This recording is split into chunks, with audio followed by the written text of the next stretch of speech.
Today's lecture will focus on the idea of hypothesis testing. This is the last section of material. It is our second form of inferential statistics. The two common forms of inferential statistics, of course, are confidence intervals, which we did in the last section, and now we will do go through the process of a hypothesis test. So the main thing you got to be able to do here is of course conduct a hypothesis test. You also need to understand some of the concepts around hypothesis testing, and we'll mention a few of those along the way. And we'll also do a couple good examples and kind of step you through the process of conducting a hypothesis test. So let me just start with just a couple basic terminology and just talk a little bit about the errors, and then we'll move into actually doing the test. So when you do a statistical hypothesis test, there are always two hypotheses. We basically have what we want to prove, and then we contradict that. We are somewhat limited in terms of what we can prove, and the key thing is you can never prove equality. And we've talked about this with probability. Technically, the probability of equality is zero, so you can never prove in a continuous case it's zero. So you can never prove that a value is equal to something. But what you can prove is you can prove that it's not equal to it, you can prove that it's greater than, or you can prove that it's less than. So whenever we set up a statistical hypothesis, we start with what we want to prove, our alternative hypothesis. And for our purposes, we're going to focus on a one-tailed case, which means for this class, anything that we do by hand will either be proving either greater than or less than. Those are the two things that we will focus on to give you a feel for how these hypothesis tests work. The alternative hypothesis is HA, and like I said, I will always write the questions in such a way, so basically whatever you're trying to prove, that is going to be your alternative hypothesis. We then come up with another hypothesis that contradicts HA. This is called the null hypothesis. It is H naught, H subscripted with a 0. The null hypothesis is actually what we test, and actually what we try to do is we try to disprove the null hypothesis. And of course, if the null hypothesis is false, then that means alternatively, then HA is true, which is why we call HA the alternative hypothesis, even though it's what we want to prove. But mathematically, it's important that we set it up this way. So you're always going to have an HA and an H naught, an alternative and null hypothesis, when you go to conduct a hypothesis test. That's basically the first step of the test, is to identify these hypotheses. Like I said, HA will always either be greater than, less than, or it could be not equal to, even though we won't do those ones by hand. The null hypothesis is where you will always see the equality. So it is important, if you ever take any other statistics classes, you will likely see them ask the questions in not such a straightforward way. And one of the important things to remember whenever you set up a test is that the equality always has to be part of the null hypothesis. That's a good thing to remember when you set up these tests. So when you set up these tests, of course, this is an inferential statistics, so there is going to be error. So I like to just use this table. There's a lot of information in this table, but this table kind of lays out the mistakes that you can make whenever you go to conduct a hypothesis test. So if you look at that first column where it says, in the table where it says decisions from the hypothesis test. So you can see there are basically two decisions. So whenever you go through this process of conducting your test, you're always going to have one of two outcomes. You're either going to say you reject H naught, and if you reject H naught, that means the null hypothesis is false, which means HA must be true, because these are contradicting statements. So if you reject H naught, that means that you're actually able to prove what you're trying to prove.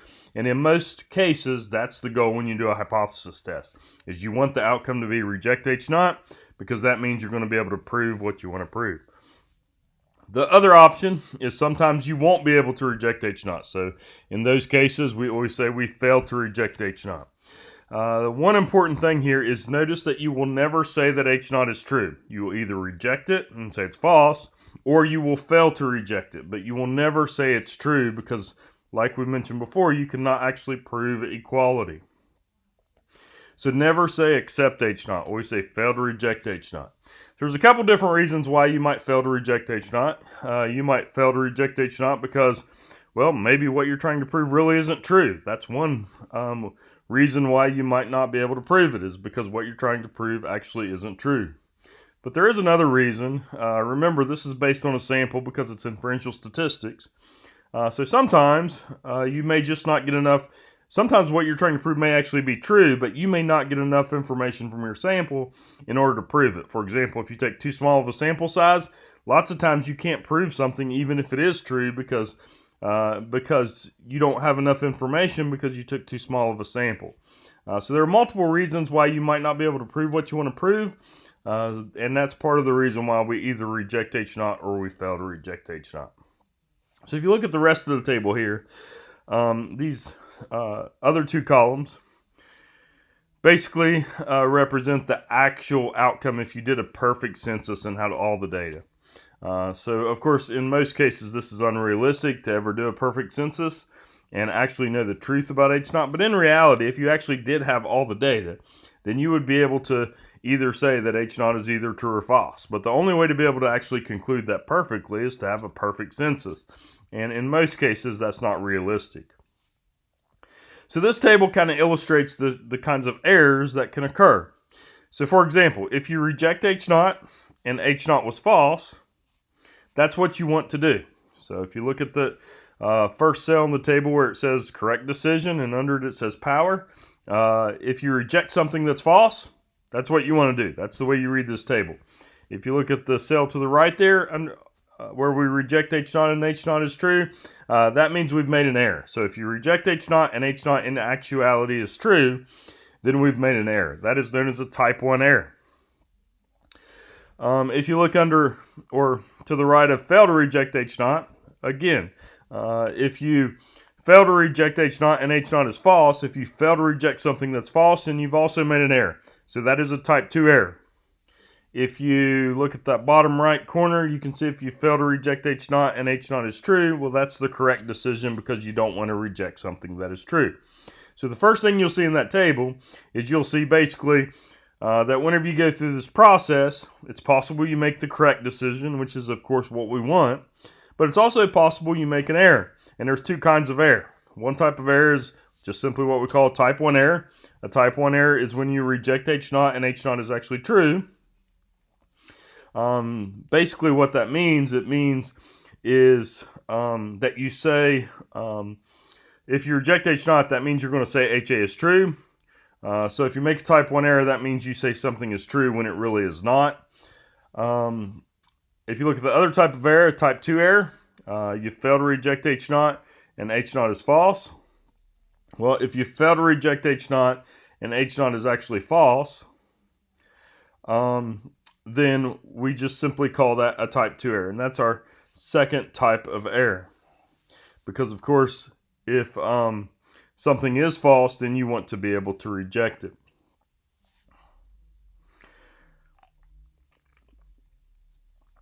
There are a couple other terms that go along with this. So it's important that we start to look at the notation. And in parentheses, I basically included the probability values. So the probability of type 1 error you'll see is called the level of significance. You'll see we call that alpha. The nice thing about alpha is actually something that we've already talked about, because when we talk about confidence intervals, we talk about alpha, because if you're 95% confident, that means there's 5% of error. That means there's a 5% chance you're wrong if you're 95% confident. So the nice thing about hypothesis test is that alpha means exactly the same thing as it did in confidence intervals. So for example, if alpha is 5% and you're able to prove what you're trying to prove, that means, well, if alpha is 5%, that means you're 95% confident in your conclusion. So that quantity 1 minus alpha, that is your confidence level. And if you go down where H0 is true there, you can see that we have that confidence level of 1 minus alpha written out there. So alpha is pretty straightforward. Probability of type 2 error is known as beta. So you can see that symbol, that's a beta. And then, so that's just simply the probability of a type 2 error. Lots of times we don't necessarily talk about beta directly. We tend to talk about 1 minus beta, just like we don't lots of times, whenever we're explaining things, we don't lots of times talk about really alpha. We talk about 1 minus alpha, the confidence level. We do the same thing with beta. We don't lots of times talk about beta. Instead, we talk about 1 minus beta, which is the probability of the correct decision. That's also known as the power of the test. So beta. What is beta? So beta is the probability of type 2 error. The complement of that is power. So power is basically, if what you're trying to prove is true, it's basically the probability that you're actually able to prove it. And this goes back to, for example, sample size. If you increase sample size, it's going to be easier to prove something that's true because you're going to get more information about what you're trying to prove. So as you increase sample size, you actually increase your power. And you're more likely to prove something to be true. So power is something that we won't actually calculate. It's actually very messy to calculate. It's beyond what we do in this class. But it's a nice thing to know because power is basically the probability that you're going to be able to prove what you're trying to prove, given that it's true. Because keep in mind, if you get a bad sample, you still might not be able to prove it, even though it's true. But we can calculate actually how likely we are going to be able to prove something when it's true, and that's just known as the power of a test. But it's a very messy calculation and something beyond this class. So I just want you to know what it is. So this is the layout of the errors, and it takes a little while to wrap your head around this, but it does make a lot of sense once you get the hang of it. Okay, so now let's really focus on what we need to be able to do in this section. You need to be able to talk about the errors and answer questions about them, but the actual process of hypothesis testing is, of course, the main thing that we're doing in this section. So the steps of a hypothesis test. So there are basically 5 steps. These are the steps that I will always use. And by the way, whenever I ask you test questions on like an exam, what I tend to do is I tend to ask you each part. So I don't just say, do a hypothesis test. Instead, I'll basically ask you each of these steps. So the first question most of the time is state your hypotheses. State HA and H naught, and we already mentioned that, what those are. The second thing is the key to any hypothesis test is your test statistic. This is what really allows us to do the test. This is a statistic, meaning it's a value calculated from your sample, and it's actually the value that we use to make our decision in terms of our test. The third thing is based on this test statistic, you're going to identify a p-value. P stands for probability. This is basically a probability value, so we're going to use that standard normal table in order to find these p-values. This is just a probability value. Once you get your p-value, then you compare that p-value to your alpha level, and that's how you make your decision. So step 4 will always be one of 2 things. There's only 2 options for step 4. Either you're going to reject H naught or you're going to fail to reject H naught. And then the 5th thing you'll do is you'll just interpret that outcome. So you'll just either conclude that HA is true with a certain level of confidence, or if you fail to reject H naught, then you will have to say something like there's not sufficient evidence to prove what you're trying to prove. And I'll do examples of both of these. Okay, so let's jump into an example. So there are 2 different parameters that we will estimate, just like with confidence intervals. We will look at estimating the population mean mu. We will also look at estimating a population proportion. So those are the 2 kinds of problems that we'll look at here. Here's our first example. Suppose we want to prove that the mean commute time for people in Lexington to get to work is less than 20 minutes. A random sample of 125 people yield a sample mean of 17.8 minutes. Assume the population standard deviation is 12.9. Is there enough evidence to prove the claim at alpha equals 0.01? So that means if we're going to be able to prove this, we're going to be 99% confident in the conclusion. That's what alpha equals 0.01 basically tells us. Okay, so the first thing I like to do, and the first thing I would recommend you do, is just make sure you have the information organized that you need from the problem. So here's what I recommend you do first. Go through the problem, pick out what you need. So it says a random sample of 125 people. So that means our sample size n is 125. It gives us a sample mean of 17.8. So that is x bar 17.8. That is our sample mean. Assume the population standard deviation is 12.9. So that's sigma, which is 12.9. And by the way, The one unrealistic part of this question is you're never really going to know the population standard deviation. So what we would ultimately do, and what you would do in reality, is you would estimate that by the sample standard deviation, S. This does have an effect mathematically, something a little beyond what we're going to do in this class. But basically, when you don't know something, you estimate it, and you deal with however that complicates things. But for our purposes, the main purpose is to make sure you understand the process and how this works. So we're not going to estimate it. We're just going to assume that we know the population standard deviation to be 12.9. And then the other thing we need is alpha, which is 0.01. So that's basically what we need from this problem, along with what we're trying to prove, which is step 1. So I'm not going to jot that down yet. That's what we're going to do in step 1. So we have our sample size. So when you're estimating the mean, the things you need is sample size. You need x bar, your sample mean. You need sigma, your standard deviation. And you need alpha, which is your probability of a type 1 error. Step 1 is state your hypothesis. So always start with HA. HA is what you want to prove. So the way we write this is standard notation. This is the way you should write it. You write HA, and then you write a colon. This is going to be what you're trying to prove. We're testing the mean.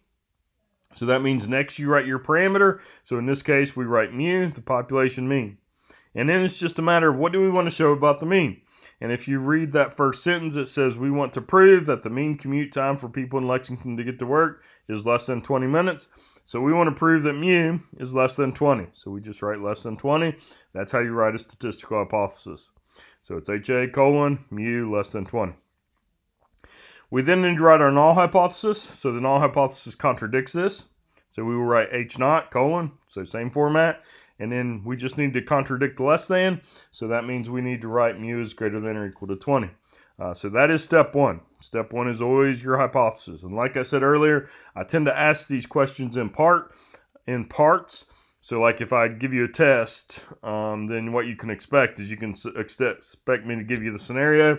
And then the first thing I'll say is state your hypotheses. And basically this is what you state. In order to give myself enough room, I'm going to get rid of the actual question and just keep the information that we need. So we've already pulled the information that we need out of the problem. We also have written down what we're trying to prove. So step 2. Step 2 is your test statistic. So these are nothing new. We saw these as we talked about probability. The test statistics for our purposes will all be z's, which means they are values from the standard normal distribution. And what we know from what we talked about in section 4a is we know that when we take a random sample and we calculate x bar, we can transform that x bar value into a standard normal value by using this formula, x bar minus mu over the standard error, which is sigma over square root of n. So to use that formula, it's pretty straightforward. There's one key thing you got to remember, but I'll mention that as we go. So notice for x bar, I just plug in my sample mean, 17.8. The thing that we don't know, and here's the thing that you got to make sure you understand whenever you calculate this, is we don't really know the population mean mu. So you got to know what to do there. So for the population mean mu, what you plug in is you plug in whatever you're comparing that mean to. So notice in HA and H naught, we're comparing the mean to 20. So what we're going to do is we're going to plug in 20 for that population mean. So you got to remember that. That's where your parameter comes from. It's whatever you're comparing that parameter to. The denominator or standard error, you plug in sigma, 12.9, and you plug in n of 125. If you just crank through the math there, that'll give you your test statistic, which in this case, the z value is negative 1.907. We're going to round that to negative 1.9, and that way we can use the table in order to figure out the probability, because this is going to be just like what we did with z values before. We're going to use the standard normal table in order to find the probability. So that is step 2. That's all there is to step 2. The big thing you got to remember there is remember for the parameter, you plug in for the parameter whatever you're comparing that parameter to. Step 3 is your probability. We got to figure out what's the probability that corresponds to this test statistic of negative 1.9. So I recommend you draw your pictures. We've been doing this for a while in here. So draw yourself a Z, a standard normal. Put negative 1.9 on the scale. And of course, the mean here is 0, so you can identify 0 in the middle. It's a Z distribution. Then you got to figure out which area to shade. So for our purposes, you'll either be shading the area to the left or to the right. The way that you know which area to shade is you got to look at what you're trying to prove. So notice here, if you look at HA, we're trying to prove less than. So all you have to do is look at HA. Since we're trying to prove less than, that means we need the area less than our test statistic. So we need the area to the left. So you got to know where to look there. Look at HA. Since HA is less than, that means we're looking at the area to the left of our test statistic. So we just got to find that area to the left. That's pretty straightforward. You just look up negative 1.9 in the Z table, like we've been doing. If you look that up, you'll see that you get a value of 0.0287. That's your probability or your p-value. It's really that simple. That's step 3. Step 4. Step 4 is make your decision. So the way you make your decision is you compare this p-value to your alpha. And the rule is this. The way that I always remember it is I just remember that if your p-value is less than or equal to alpha, you reject H0. Otherwise, you fail to reject H0. So that's the key. If your p-value is less than or equal to alpha, you reject. So notice here, our p-value is not less than or equal to alpha. Our p-value is actually bigger than alpha because our p-value is 0.0287, our alpha is 0.01. So since our p-value is bigger, it's not less than, that means we cannot reject here. So our decision here is fail to reject H0. You don't have to write the reason, but basically the reason why we do this is because the p-value is bigger than alpha here. We can only reject H0 if the p-value is less than or equal to alpha. So that's step 4. Step 5 is your conclusion. So in cases where you fail to reject H0, you can't really make any strong statements because we are not able to prove anything when you fail to reject H0. So all you can really say when you fail to reject H0, and what you should say, is all you can really say is you want to say that there's not sufficient evidence to conclude what you're trying to prove. So in this case, you should write a statement something like this. There is not sufficient evidence to prove that the population mean commute time for people in Lexington to get to work is less than 20 minutes.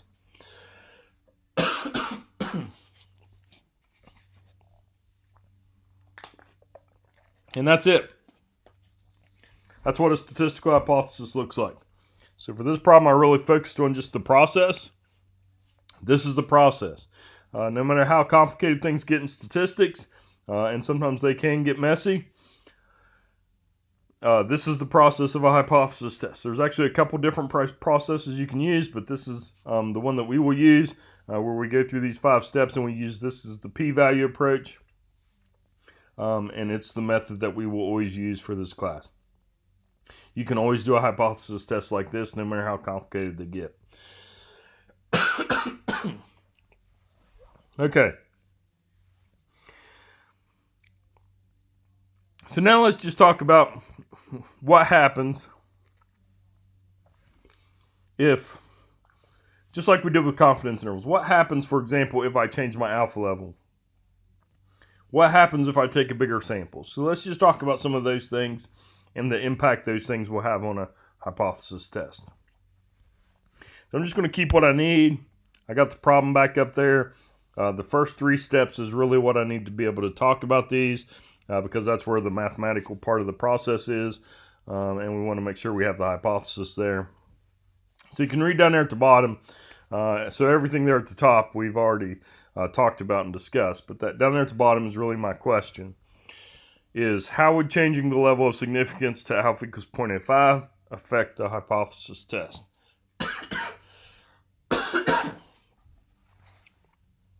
So, this is an important idea. Is what happens if I change my confidence level? So if you have an alpha of 0.01 like we originally did, that means if you're able to prove this, you're going to be 99% confident. If I change that to alpha equals 0.85, that means I'm going to be 95% confident. So in one case, I'd be 99% confident. In another case, I'd be 95% confident. So I think the easiest way to actually think about this is just think about, well, which one is harder? Is it harder to be 95% confident in something or 99% confident in something? And of course, the answer to that is it's always harder to be more confident. If you just think about it like that, it makes a lot of sense. It's always harder to be more confident. So it's going to be harder to prove what you're trying to prove at 99% confidence than it is at 95% confidence.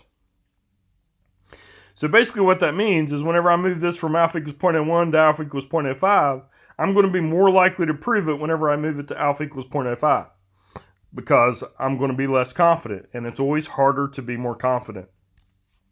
To me, that's the easiest way to think about this because it just makes a lot of sense if you think about it that way, that it's always harder to be more confident.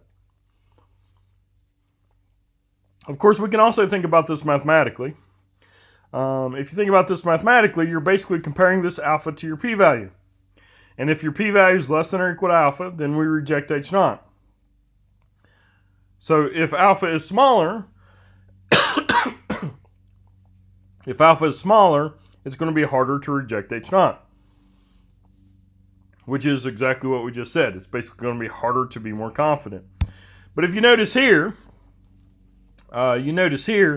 that whenever we used alpha equals 0.01, the p-value was bigger than alpha, so we had to fail to reject H naught. And of course, I made this happen, but you can see if you use alpha equals 0.05, our p-value is 0.0287. Our p-value is actually smaller than alpha equals 0.05. So notice in this case, I would actually be able to prove this if I wanted to be 95% confident. I was not able to prove it at 99% confidence.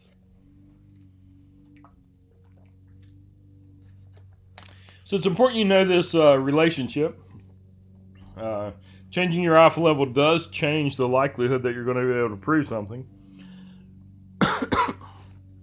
And you can see the general statement down there. Increasing alpha makes it easier to reject H naught. That is how it goes. Decreasing alpha makes it harder. That's the general relationship. Of course, that's assuming that what you're trying to prove is true. In this case, it changes our decision since the p-value is less than 0.05. So in this case, the p-value is actually less than 0.05, even though it was bigger than 0.01. So you would be able to conclude what we're trying to prove here with 95% confidence, but not with 99% confidence.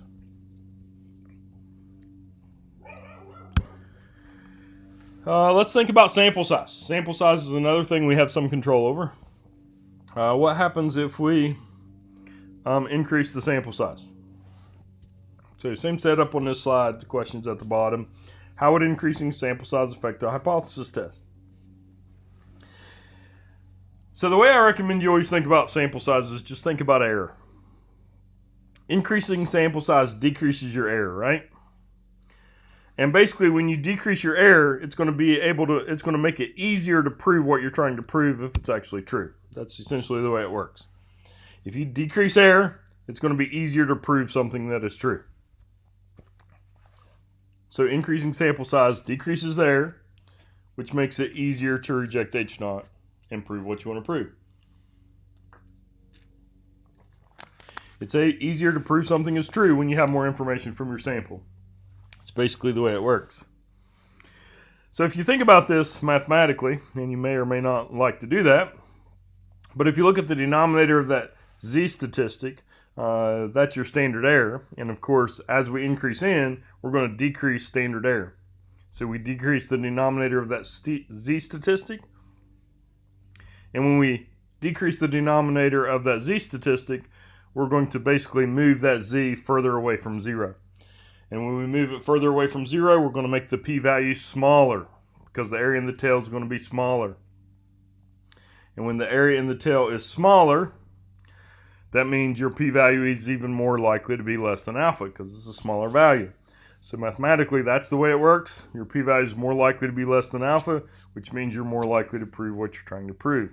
You're more likely to reject H naught and prove what you're trying to prove. So that's the way sample size works. The key thing to me is increasing sample size decreases error. When you decrease error, you're going to be more likely to prove something is true when it actually is. The third thing that, of course, comes into play with these kinds of situations, just like with confidence intervals, is how much variability do you have in your data. So you can see the question down there. How would a larger population standard deviation affect the hypothesis test? So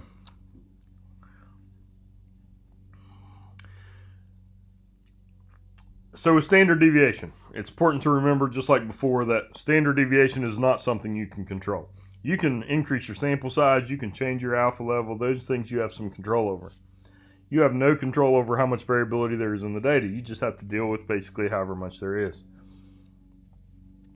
But it is important to recognize that when you have a larger population standard deviation, you might have to do some other things to adjust for that. So it's important to recognize how different population standard deviations impact these outcomes. I recommend you think about this in a similar way as we did with sample size. Just think about, how does it affect error? And we know that error comes from variability, right? So the more variability we have, the more error we have. And that's the way I would think about this. So when we have more error, we have a larger standard deviation. That means more error. That means it's going to be harder to reject H0 and harder to prove what you want to prove. It's harder to prove something with more error. It's easier to prove something with less error. So a large population standard deviation means more error. It means it's going to be harder to reject H0, and it's going to be harder to prove what you want to prove. So if you just think about the error, it kind of brings you to the conclusion of whether it's going to be easier or harder to reject H0. If you like to think about this mathematically, very similar to sample size, you've got to deal with the standard error there. The sigma value, if your sigma value is bigger, then that standard error is bigger. So then you're dividing by a bigger number. You divide by a bigger number, it's going to move that z-value closer to 0, which is going to make your p-value bigger, making it harder to reject H0. So it works just the opposite of sample size.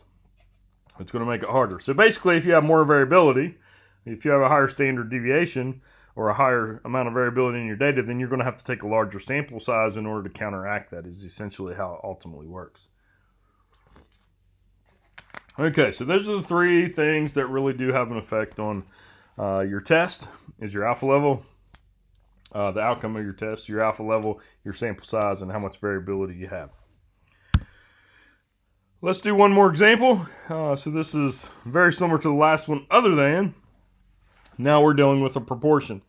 So there's two main kinds of problems that we deal with in this course. The two main problems are, we deal with problems with a mean, and then we deal with problems with a proportion. So a system manager at a large corporation believes more than 80% of all email received at the corporation is spam. A simple random sample of 800 emails received finds that 688 are spam. Test the manager's claim at alpha equals 0.05. So once again, I recommend you start by getting the information from the problem that you need. So here's what we really need from this problem. With proportion, the things you need is n, you need your sample proportion, which is p hat, and you need your alpha. So our sample size here, we say a simple random sample of 800 emails. So that's our sample size, n is 800. Our proportion, we have to calculate that here. That's going to be our p hat. Remember, p hat is our statistic. It's used to estimate p, our parameter. So we know that 688 of these 800 are spam. So we just take 688 divided by 800. That gives us 86%, or 0.86, are spam.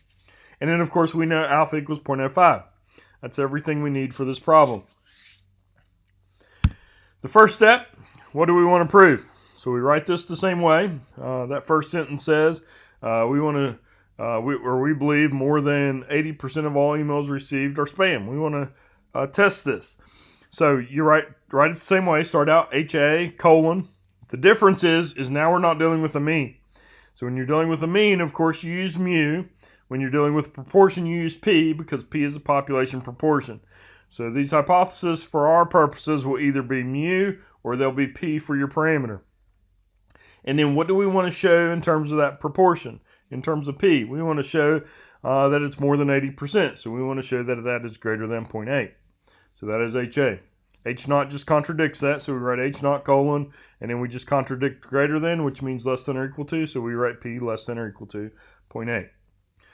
So just like the last one, I'm going to clear out all the words so we have plenty of space on the slide in order to go through the whole problem. So this is the information from the last slide that we need in order to complete the problem. So step 2 is your test statistic. So your test statistic for a proportion, you've seen this one before as well. This is just your basic transformation from a sample proportion into a z.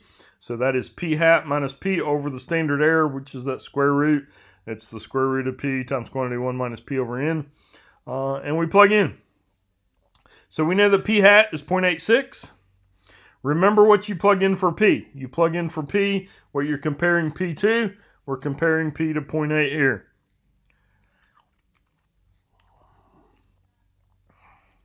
So for p we plug in 0.8, and then in our denominator, again for p you plug in 0.8, for n you plug in 800, and that will work out to be 4.243 for your test statistic.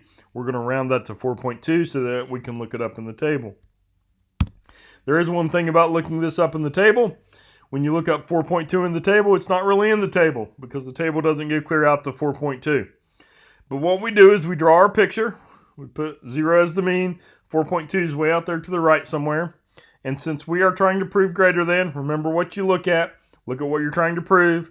We're trying to prove greater than, which means we shade the area to the right.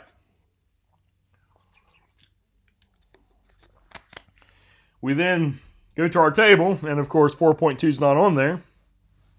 So you have to know when you're beyond the range of the table, basically when we round to 4 decimals, those values are just going to round to be 0. So our p-value here is essentially 0.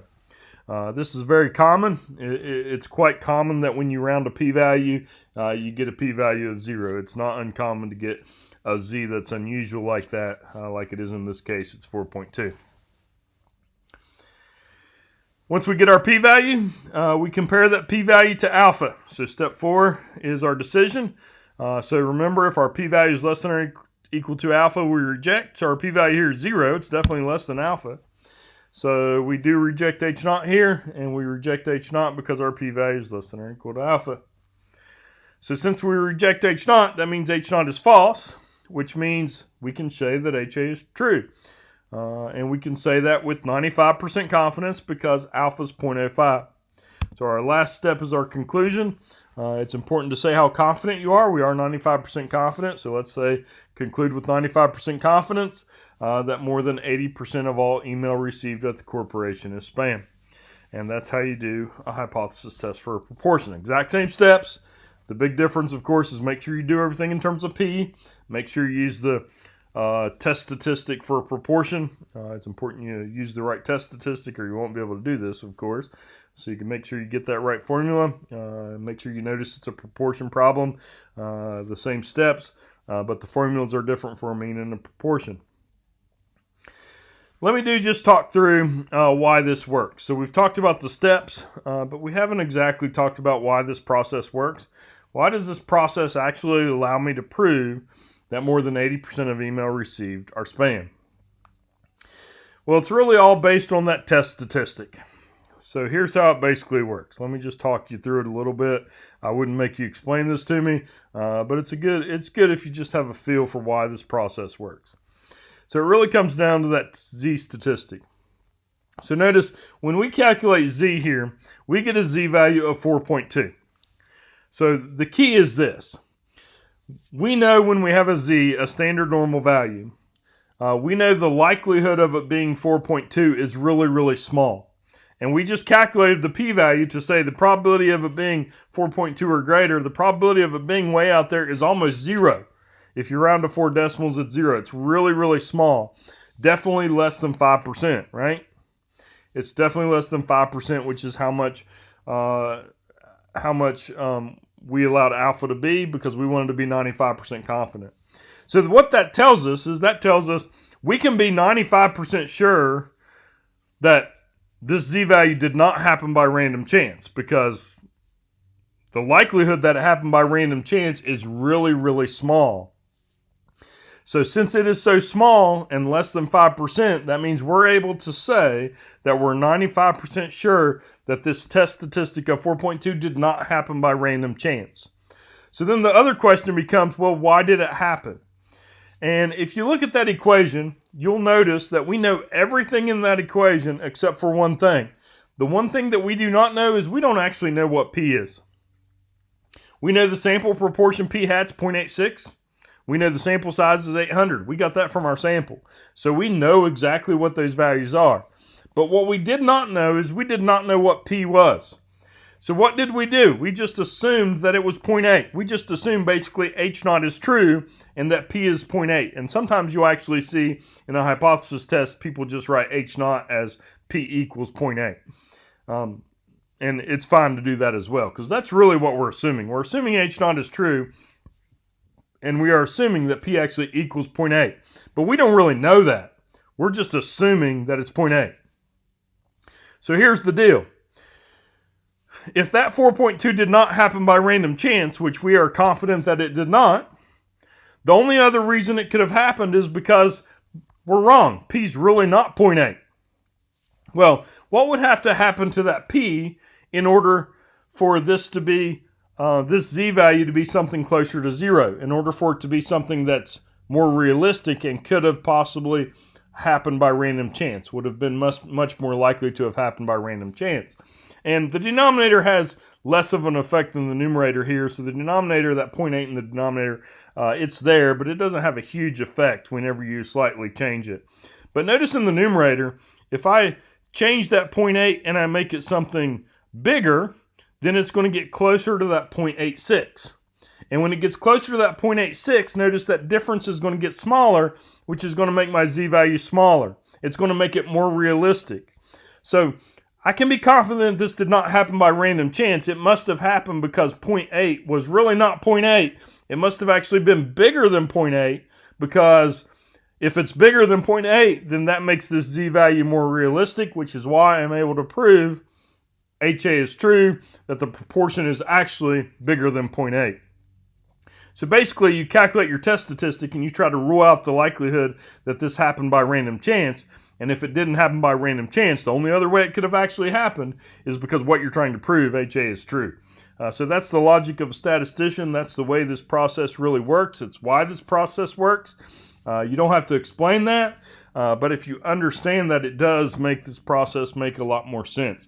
But the goal for this section, really, you got to be able to do a hypothesis test for a mean, you got to be able to do a hypothesis test for a proportion, and you got to be able to answer some questions like what happens if you change alpha, what happens if you change sample size, what happens if you change the amount of variability in your data, what happens if, or what kind of errors do you have, and just some of the basics around the errors and how a hypothesis test works.